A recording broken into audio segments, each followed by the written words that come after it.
Thomas Jennings, born 1791, was an African-American inventor, tradesman, entrepreneur, and abolitionist in New York City.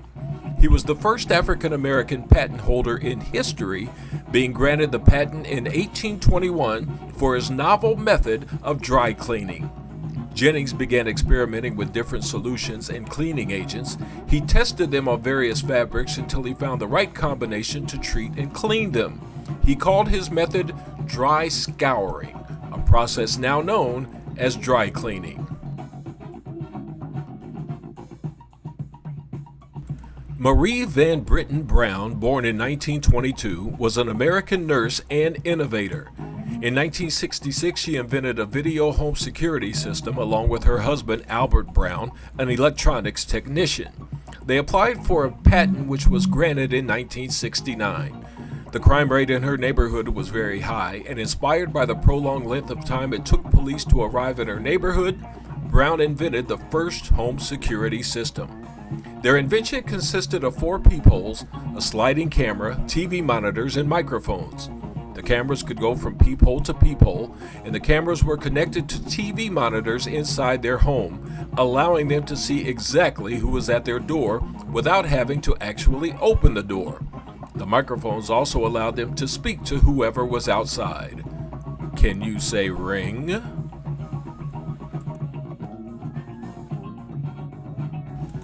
Dr. Joseph N. Jackson.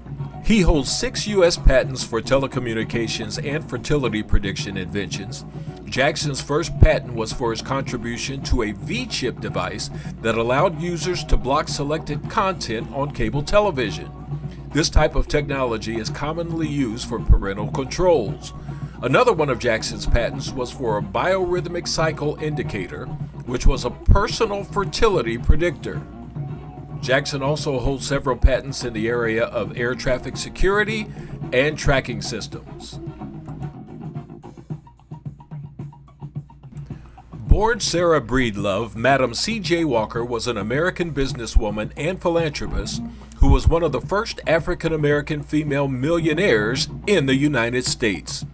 In 1906, she began achieving local success with what later became known as the Walker Method or the Walker System of Beauty Culture.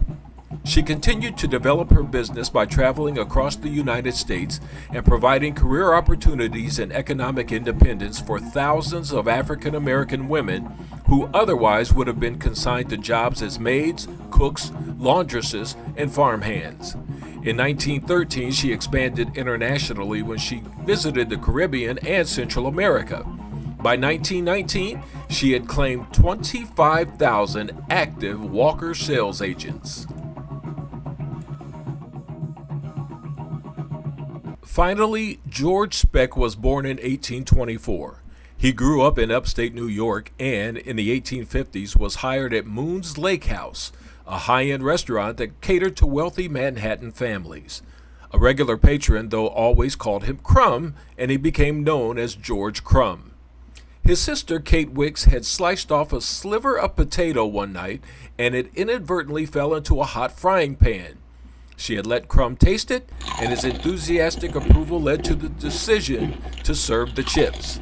Visitors came from far and wide to Moon's Lake House for a taste of the famous Saratoga chips, sometimes even taking a 10-mile trip around the lake just to get to the restaurant. George Crumb, credited with inventing the potato chip. And now you know.